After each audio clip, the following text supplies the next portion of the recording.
greed is, for lack of a better term, good, but so is love and karma.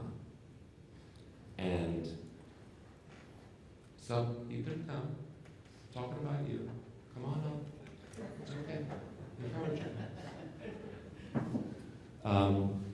In my third and fourth conference, this young man, who was one of the 30 under 30, very impressive, attended the conference, and back then I had something called the Manufacturers Showcase, where over the reception at night, manufacturers showed their wares, and people got tickets, and they voted and said who the best thing was. And this guy walked away with the grand prize, and then he had 20 minutes up here, and he did the whole thing, and then I didn't hear from him for a long time.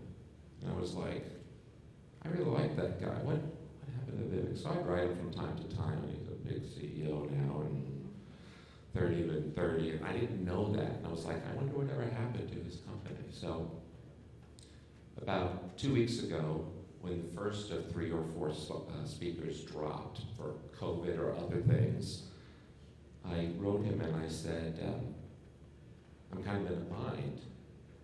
And he got on the phone with me, and where were you yesterday? Salt Lake City.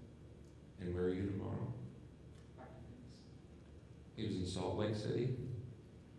And he said, I can't attend the conference. I'm going to be in Salt Lake City. And I said, well, what days? And he said, well, I could maybe get there on Thursday. And he said, back then when we were struggling, you let me attend the conference at a really low price. And I got so much value out of it. And I want to come and thank you and pay you back and give a presentation. So, greed is good. Love is good. Karma is good. And Vivek is good. Please take the microphone and tell us about it.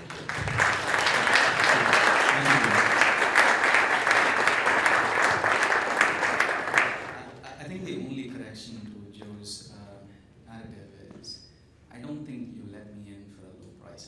I think you let me in for free. So was it free? The first time you just let us in for free. We drove down from one of my co-founders. None of us had a car. We took his mother's car. We drove down from Phoenix to here. I think it happened at the same place. We took a Motel 6. It was like a couple of miles from here. We stayed there because it was the Hilton back then. It was. At that time, I thought that hotel was amazing. It was the best of the best, right? So now things have changed so much that you did give it to us for free. I think for 2 years. So if I'm not mistaken, you're really fucking rich now, though, right? I'm not. But you I have totally. the potential. I have the potential to get rich if this. All right, we'll talk about equity after the talk. All right. So, ladies and gentlemen, my name is Vivek Kopparthi. I'm the co-founder and executive chairman of a medical device company called NeoLight. I'll give you a little bit of background about what NeoLight is and who I am. Very quickly. Sorry, I think I messed with your. Very quickly. So I do have the habit of speaking too fast, so please do interrupt me.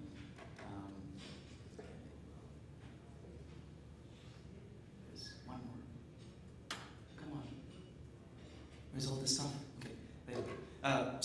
I'll give you a quick 2-minute background on my story. I started NeoLight as a medical device company when it was just about 8 years ago. Came to the US on a free ride to ASU. They paid for my flight tickets, they paid for my school, everything.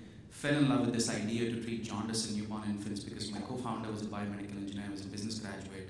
It was a meeting of the minds, and we decided that we'd go try this experiment out. We bootstrapped for about a couple of years, got our first $500,000 seed funding.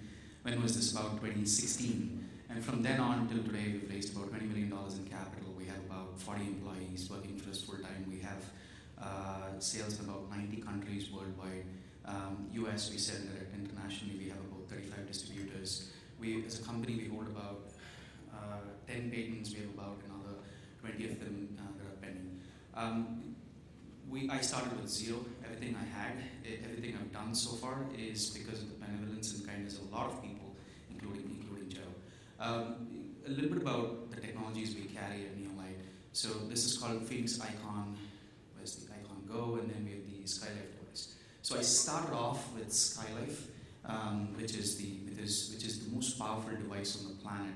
Rob's not in the room, so I can definitely use this indication that this is the most powerful device on the planet to treat jaundice. It's the fastest. And if there are regulatory folks, they'll chuck me out of the room. But there are regulatory folks in the room. Oh. It's not the only one. It is truly.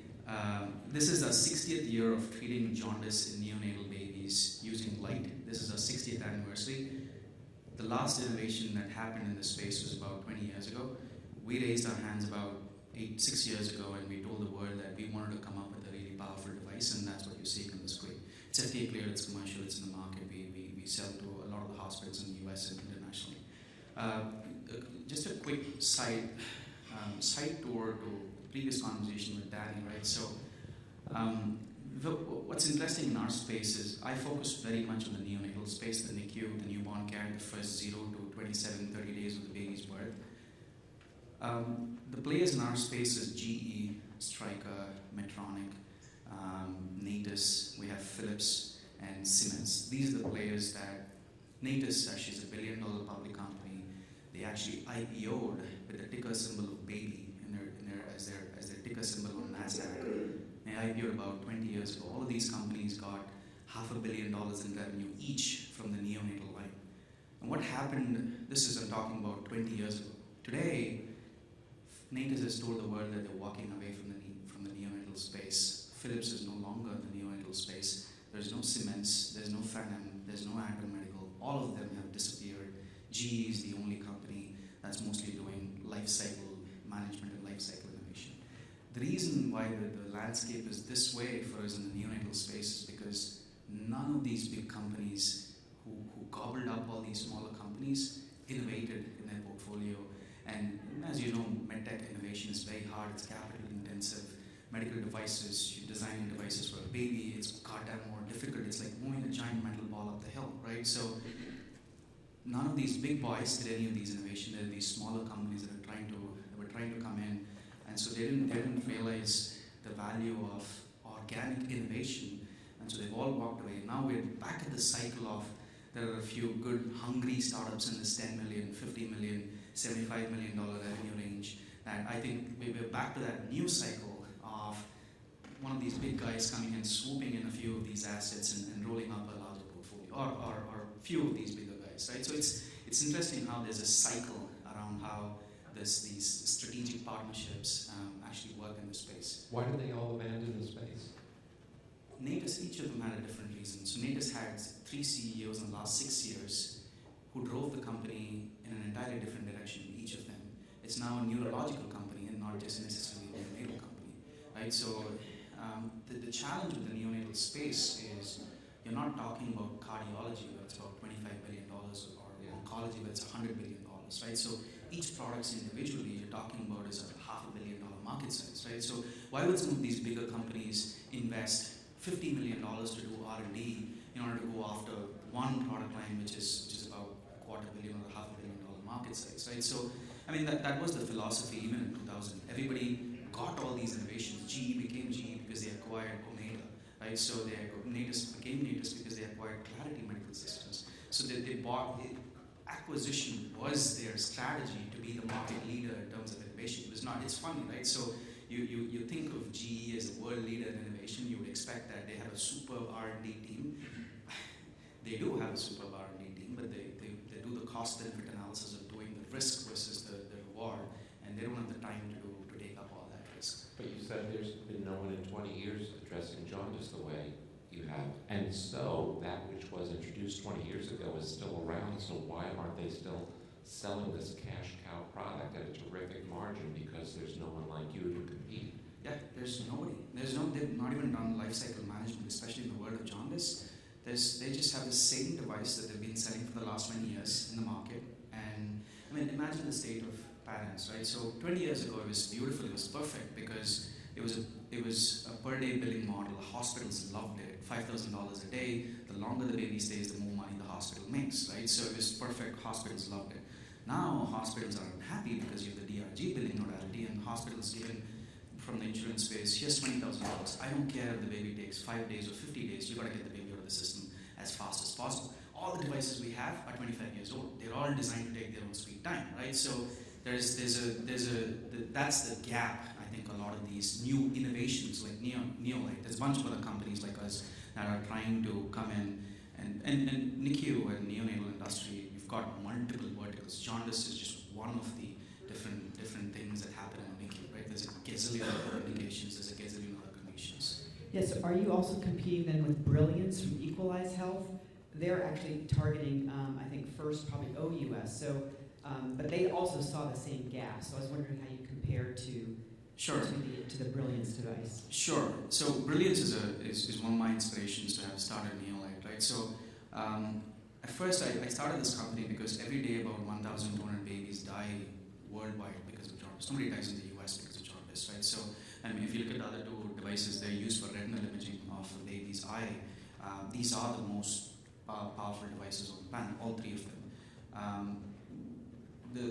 The inspiration for NeoLight, for me to found the company, was to go deliver impact. And then I realized later in the game that no investor is going to fund you if you go try and solve a problem OUS. It just does not work, right? Like they say in the airplanes, you got to put your mask on first before you go put your neighbor's mask, the person sitting next to you, right? So we realized that we have to have a business model and have the eligibility to sort of do this impact. Brilliance is more of a socialist mission than a commercial company, right? So it's more of an NGO, right? So our thought process is when I launched the company, I took the commitment that I'm going to be doing this Tom Shoes model of every time we sell, because we made these products at 90% margins. You sell a device for $5,000, our bill of materials is like $450, and our cost is about $700. So you have a lot of margin. You have the ability to do the Tom Shoes, but I can't do it on day one. You have to get to a certain stage, right? So I think we're at that stage probably this year, and we will be launching that socialist aspect, the impact aspect of what we're doing in NeoLight. My next question is, Maurizio, what are you thinking right now as you hear him speak?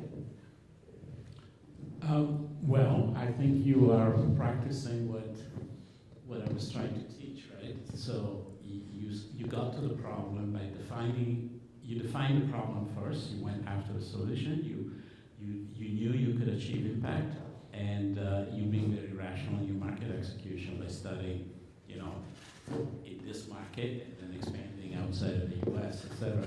So all that is terrific. I mean, you're kind of a fantastic poster child of what. I also thought it was very interesting, your story about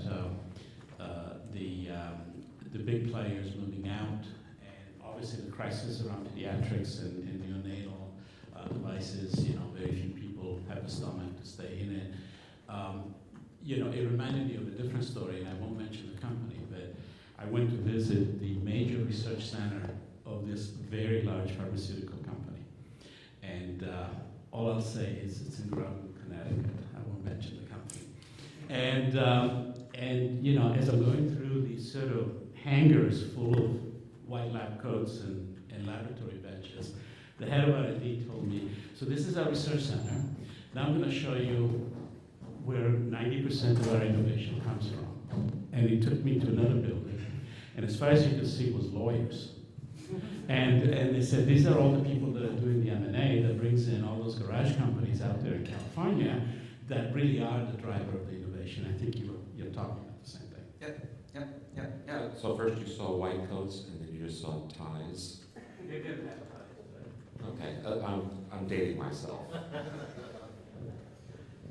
All right.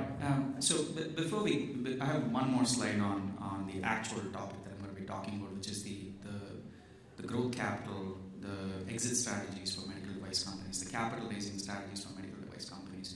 And I think we got, first of all, I think the thing that we all have to be aware of is medical devices is a very small market.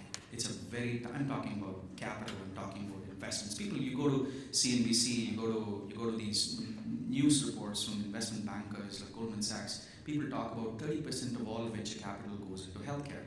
Yes, 30% of all venture capital goes into healthcare, but a big chunk of that goes into pharma, a big chunk of that goes into digital health. Medical devices is getting tiny and tiny and tiny. Investment, from an investment point of view, is getting smaller and smaller day by day. We got to be collective as a community and be very vocal and be very strong and lobby for more investments. It was the talk of the century about 20 years ago. It's just that there have been more attractive risk-reward equations in digital health and pharma, and the market's obviously drifted that way. But one of the things you're gonna see is all of my talk is going to be more relevant to another founder or an owner or an executive at a medical device company. So bear with me with that thought process when I walk you through some of these reality checks that I wanted to talk about. The first thing is, as medical device CEOs, as medical device owners, you cannot do innovation and fundraising and exit and growth at the same time. These are two different things. You want to be a CEO or you want to be a CEO. Choose one, right? So you cannot be doing it all. This is more relevant for early stage companies, not the later stage companies, right? So people, I'm bringing up some of these things because we're so deep in the weeds that we sometimes forget the foundational basics of what we do. Twice the cost and twice the time. We keep hearing about this all the time. In this day and age, this is probably wrong. It's probably thrice the cost and thrice the time because talent is very expensive. Travel has become very expensive. It is I mean, we sell about, we're about projecting around $10 million of revenue as a company this year. We're going to be minus $1 million in EBITDA. 70% of our revenue is US and 30% of revenue is OUS. Russia is one of our biggest customers. We did about $1 million a year, right? So the crisis of Russia, Ukraine has gotten so many. These are stuff that you can't predict as a CEO. These are macroeconomic factors. You've got to be. Sometimes people are afraid to fundraise for these circumstances. If you are a smart enough CEO, you have to be vocal about it, open about it, discuss it, and have a buffer. When you go fundraise in your pie chart, there has to be a 5 or 10 or 15% openly as a buffer. You don't have to hide it under different line items. You just can be bold and strong about it. And experience matters. This is funny. One of the things that, sorry, these are all a little cryptic. Follow my notes and not the slide. And to that point, I wanted to clarify. You mean it will cost twice or 3 times what you thought, and will take 2 or 3 times longer than you thought? Correct. Yeah. Correct. Maybe not twice, maybe thrice, right? So, but when I say experience matters, when I started the company, I was 23 years old. I had no idea what a patent was. I had no idea how to fundraise, right? So before I went into an investor meeting, I prepared this cheat sheet that talks about all the different terms. You put it in your pocket, revise it, and then go ahead and talk about it so you sound so fancy and you sound so literate in terms of investor company. You can do all that, right? So as a founder, as an owner, you can pull off all of those gimmicks and tricks and hustle and fast track. You can authentically learn all of that stuff, right? The one thing I've realized in the last 10 years of my career is you cannot hack experience. It's impossible to hack experience. You have to value the people that have the experience. You have to learn from them. You have to surround yourself from them. You just can't assume that you would go do it all, know it all by yourself. If you go read 5 books in 5 days and the 6th day you're all enlightened, it's just impractical for us to have that assumption. And then there is no free lunch, right? So what's funny is when I first started the company, this quote had a different meaning for me. Every person I met with had a particular agenda when I sat down with them, right? So this is a beautiful country. This is an amazing country where in my last 10 years, I've been only here for the last 9 years. Every time I've raised my hand and I've asked for help, I have always been helped. There's not been a conversation because I deserved it, right? So I worked hard, I was authentic, I was true, I was honest. And when I raised my hand, every person that I raised my hand to, Joe was the first person. First medical device conference I ever attended, I told him I was open. I don't have the money, I don't have the funding. We're pre-revenue. We're going to just drive down, we're a bunch of students, we're going to drive down and learn from what you got. He was kind enough to let me in. Same cut copy message sent into a bunch of other medical device conferences, and we were in 10 or 15 other events, right? So the interesting part for me was when I first started NeoLight, the first 5 years of the conversations, people tend to help you, but there's always a catch, right? So there's always, they have an agenda. They have some point in time you're gonna take that money back or take that investment, yield that value out of that investment, right? What happened in the last 5 years, it's been 10 years, the first 5 years was that way. The last 5 years, I turned it around and I made sure that every time I sit down with somebody else, it's not a free lunch for me, it's not a free lunch for them either, right? So I'm going to get something out of you at some point in time. There's one perspective of this where it's rude and it's fake and it's, but as long as you work hard, you're honest and you deserve it, I feel like there's a lot of value. People don't, the power of an introduction is sometimes very undervalued in our society. It is very powerful. Imagine a society where people don't, how many of you have reached out to someone asking you for an introduction to another person, right? So there is a significant amount of value in that, and relating to that is my next graph, right? A lot of entrepreneurs are so used, because you come from medical schools, you come with a science background, I'm talking about technical founder CEOs, right? So I'm one of those. You're so used to connecting dot by dot by dot by dot, right? So that's what science is, that's what math is, that's what mechanical physics is, right? And then you talk about business development, you talk about vision, right? So you're talking about, I can tell you in a simple, relevant story. For me, when I built NeoLight, it was all about, okay, the first idea that I had was neonatal jaundice and this phototherapy device to treat jaundice. That was the misleading roadmap for me. It was dot by dot. I'm going to build this product, I'm going to expand it. A couple of years later, light bulb moment, this is not going to work out for us. I really want to go expand into all of the neonatal care market, right? So that's beautiful. So that is the next graph. You're looking at an industry and you have a direction with respect to where you want to go. One thing that I have clarity, the last one, the strategic roadmap, is what I have learned in the last 3 to 4 years. And I've learned it by observing a lot of successful CEOs and a lot of successful entrepreneurs is, you can't have this dot by dot and also visionary thought process. You have to sometimes create your own luck. You have to create your own future. You have to have the ability, the maturity to sort of figure out how do you use this point by point in that direction, but you lay out those green dots in front of you in order to get to those blue dots. So in a way, and what I'm saying is, you have to have a plan that is more specific. When I started NeoLight, my plan was just, I'll build a phototherapy device, I'll scale it up, it'll be a $10 million revenue company, it'll be a unicorn, right? So people are so used to thinking that everything is a unicorn, everything has to be $1 billion value, right? So then, when I got to that third step, I realized that I cannot just be thinking that I'm going to be a neonatal leader. I have to take a particular step, right? I started looking at a similar version of what you were talking about in terms of, in the NICU, what are all the biggest pain points? What are all the innovations that are there? Let me work backwards from that. Is there other companies that are working in this space? Can I go collaborate with them, right? So that is strategic planning. And again, you can't hack it. I learned it from a bunch of experienced people I've been very fortunate to do that. So these products that I show you, on the one on the left and the one on the right, is an acquisition we made last December. I have another acquisition we're going to be making in the next month, in the next month or 45 days, right? So that's how I'm looking at my strategic roadmap, to be very specific, looking at data, because what I've realized is I'm no longer a jaundice company. I'm a NICU specialist company, right? So that realization, it took me about 10 years to get to that realization. And as soon as I had that light bulb, it was, if I'm going in that direction, I want to build a large enough portfolio. It also solves the market size problem, right? So a collective market size is of $5-6 billion is much better than an individual market size of $250 million.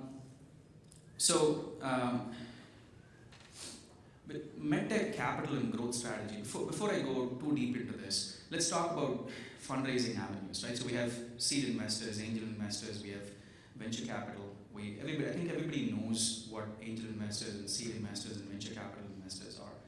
What a lot of entrepreneurs don't know is what's beyond venture capital. There's growth equity, there's private equity, there's debt. Then there's several types of growth equity. There's several types of debt. There's venture debt. There's debt on your accounts receivable minus accounts payable, right? So there's debt on your patents, right? So there's so many different types of fundraising structures and avenues that you have to be aware of from day one when you start the company, right? So another interesting parallel to that in the space that medical devices operate in is we are in a unique spot where if you're talking about pharma, I run another company which is in the pharma biotech space. What's fascinating is you have a preclinical, you have a phase 1 idea, you're talking about a $200 million valuation. You have an idea for a medical device company, you have an FDA clearance, you still won't get that value, nowhere near that valuation. The hedging is not on the future, the hedging is mostly on your EBITDA and your revenue multiples. And again, there are two types in medical devices. One, it could be a single product platform that could be a single product company that could be a unicorn market that could become $1 billion in value, or you're looking at a bunch of things that will give you a collective portfolio. And when in that bunch of things with a collective portfolio, it's more of a small business, it's more of a revenue and EBITDA based investment strategy, which is where these growth capital, growth equity, private equity, debt will play more of a role. If you're talking more about the single product that has the capacity to be $1 billion market, then you're talking about the venture capital, you're talking about the angel investor, you're talking about the super VCs, the early stage VCs. So a lot of entrepreneurs, a lot of innovators don't know this. You have to have an element of this. You don't have to keep this as a priority. And when you design your device, when you design your strategy, you have to have an element of this in your planning, in your thinking process when you're actually doing your design in the earliest stages possible. Fundraising is growth, and fundraising is a full-time job, right? So one thing we spoke about this before. One thing that you can have your strength is there's a lot of entrepreneurs, and especially in the medical device space, forget this free resource that we all have, which is the investment bankers. When I started my company, I didn't even know what an investment bank was. I know what Chase is, I know what JP Morgan is. I didn't know what an investment bank is, right? These investment bankers, today we get calls from UBS, Goldman Sachs, Morgan Stanley, Moelis. These banks have a motive, these banks have an incentive.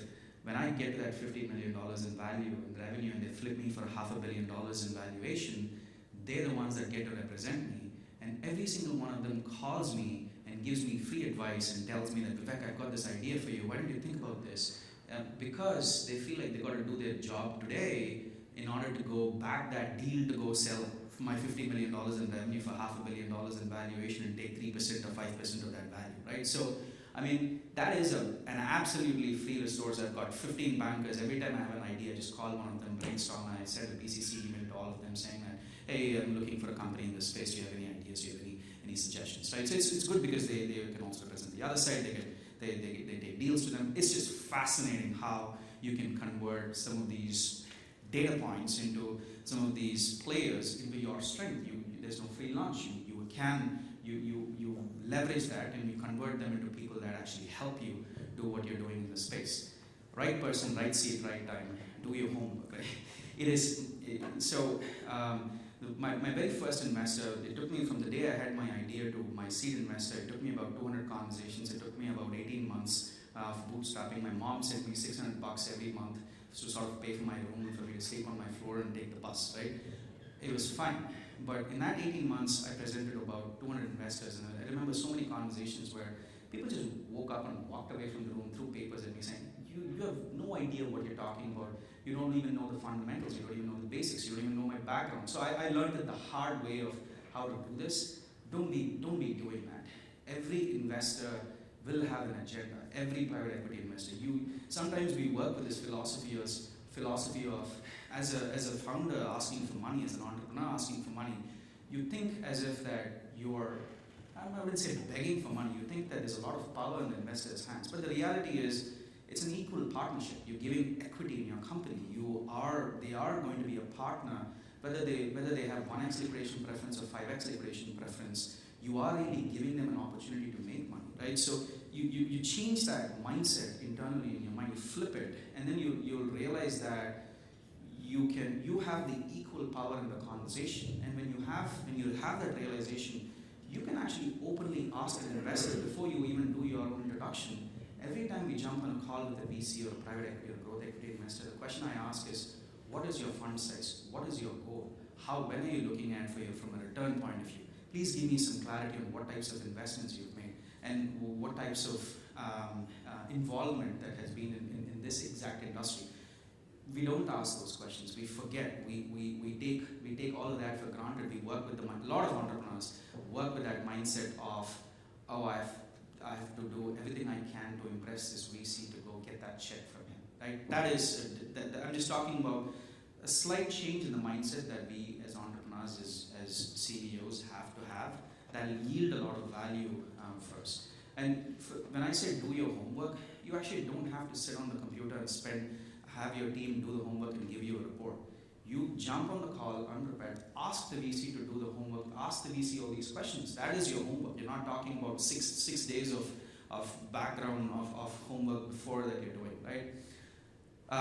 The third point is a very important aspect of at least what I am doing. A lot of these lessons are based off of my own personal experience.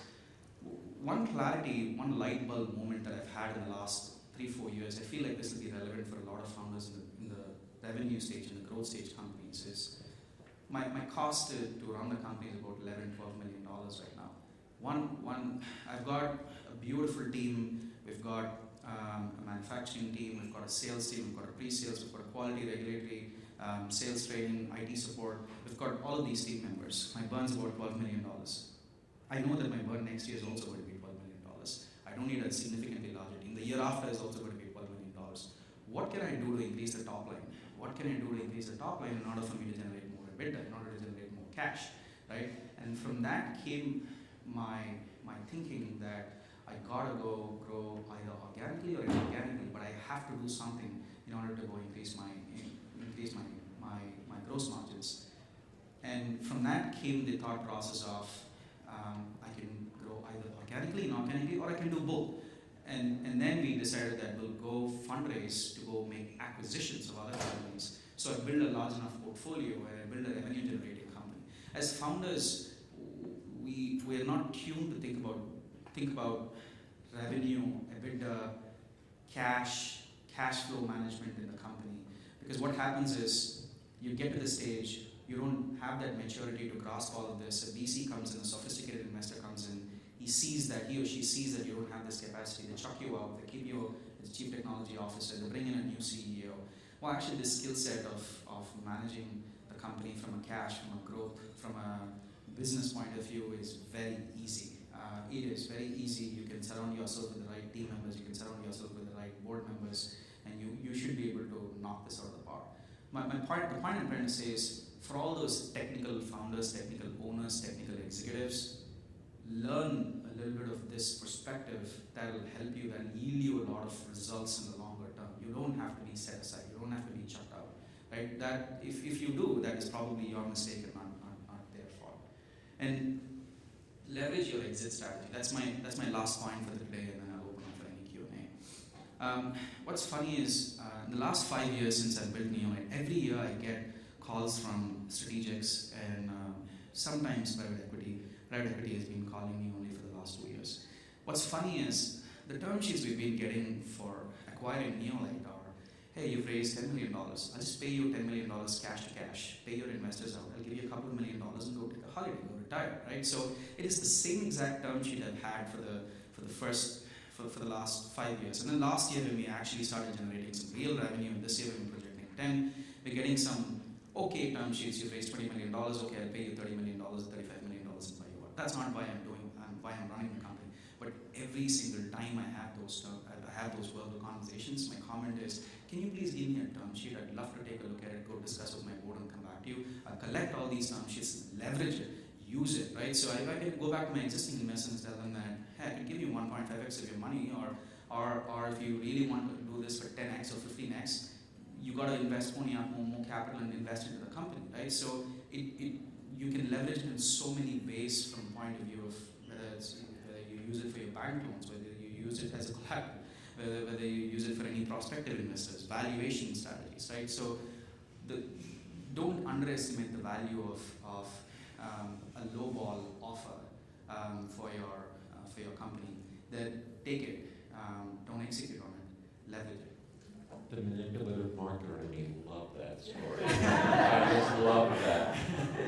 I am just sending you now a video of your father-in-law taking a video of you. Sure. Thank you, Joe. That's all from me.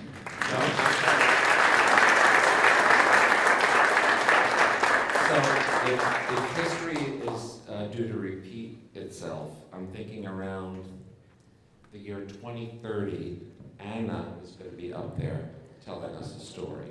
I'm sure you have a comment for her. Thank you so much. That was a really great talk. I'm a mechanical engineer. We're just putting an endoscopy system out of Stanford.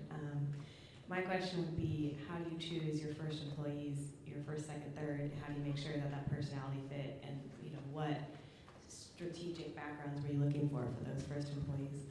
Sure. I can give you a very good textbook answer. I can give you my answer. I'll give you my answer, and I'll also give you the textbook answer. The textbook answer is you've got to find the best talent, the greatest people on the planet to help you do what you do. My answer is, it's been 8 years, 6 real years since I started NeoLight from the date that I got my seed funding. In my 6 years, I've had 5 sets of teams come in and come go. I've been very practical because as a startup, you go very fast from ideation to FDA clearance. That is a different skill set. From FDA clearance to commercialization, pre-commercialization, that's a different skill set. $1 million in revenue to $5 million in revenue, that's a different skill set. You jump between these buckets so fast as a medical device company, as a startup. And you have to, right? Be very practical about it. Get as many consultants as you can to help you. Bypass every opportunity to bring them on as an employee. Of course, find the best talent to help you. Then the other perspective of it is, I am here only because of those people that help me, right? You have to be designing a model where you give them value for the work that they're doing, even if they're doing it only for a year. All of those people I've terminated in a year, they knew it. I've been open, right? So you cannot scale. I mean, I had 4 founders when I started the company. I only have 1 more left in the company. I exited my other 2 founders because they could not scale up, they could not keep up with the company, right? So these are stuff that you have to be very practical with. And you can design a model with stock options, RSUs, equity options, or when I raise X amount of dollars, I'm going to give you a cash outlay of this much and then I'll give you some options, right? So right now in the company, I've got probably around $2.5 million in cash. We have about 6 months of runway. I was telling my team yesterday that if we have to create a strategy to go fundraise $10 or $15 million in the market, we have to have a longer runway than 6 months, because an investor sees 6 months of runway, you're going to get a term sheet that's low ball, right? So super low valuation, they see that you're desperate. I went up to my management team, rolled up a new plan saying that we're going to defer 80% of our management salaries. That's just me, my chief commercial officer, my CEO, my business development. Prove to ourselves in the company, let's not disturb the company. We're not in a red flag situation, but what can we do to extend that runway from 6 months to 8 months or maybe a year? So when you get to that stage, you'll have to do a lot more creative stuff. And for that deferral, I'm giving them a 25% kicker when I fundraise. I'll give you 25% of that value in stock options when I fundraise, right?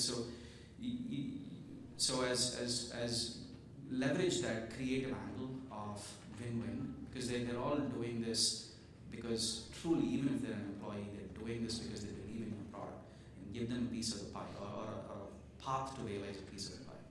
3 more questions and we'll have our break. The first is from me. Would you, when it is time to exit, please use Daniel's firm? Because if you do, this would count as a referral, and I will get 10% of what he gets. That was question 1. It's rhetorical, but not really. I'll pay you later, Joe. Thanks. Really impressive what you've built. I applaud all the hard work you've put in over the last decade. You've been through a lot. You've worn a lot of different hats, filled a lot of different roles. I know you've mentioned you pivoted at different milestones and you've faced unexpected things. I'm curious how your exit strategy has evolved during that time. I'm sure it's changed a little Sure. bit. Sure. It's funny, when I first founded the company, the exit strategy was, I think somebody there asked the question, get to the FDA clearance and sell the company for $1 billion in value. That was my idea. That was my exit plan when I started the company. then reality sunk in, and it's been evolving. Right now, our exit strategy is we're at $10 million in revenue. I've got 3 product lines. Each of these product lines have the capacity to be they can do $100 million, $200 million in revenue in 10 years. But about 2-3 years, I think I can make them to do $10 to $12 million, right? So I already have those 3 product lines in the company.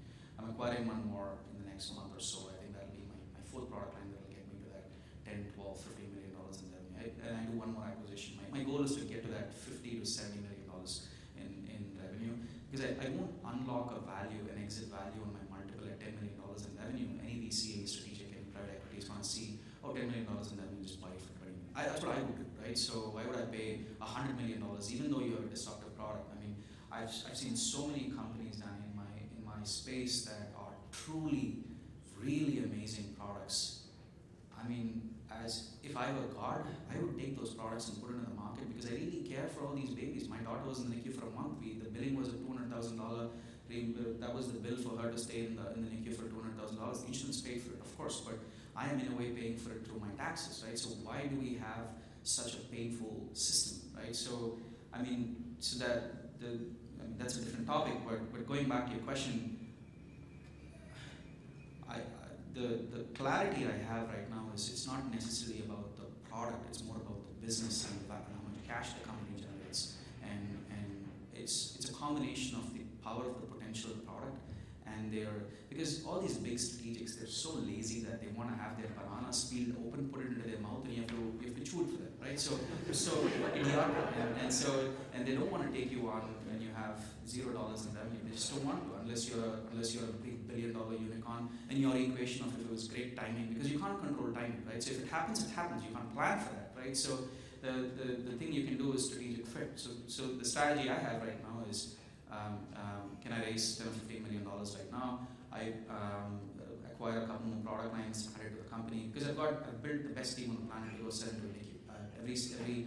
Every NICU in the country, there's 1,400 NICUs. I have access to those, and I think I can really knock it out of the park, right? So I'm doubling down on that ability of being able to sell with these the products I carry are very sophisticated, best in class.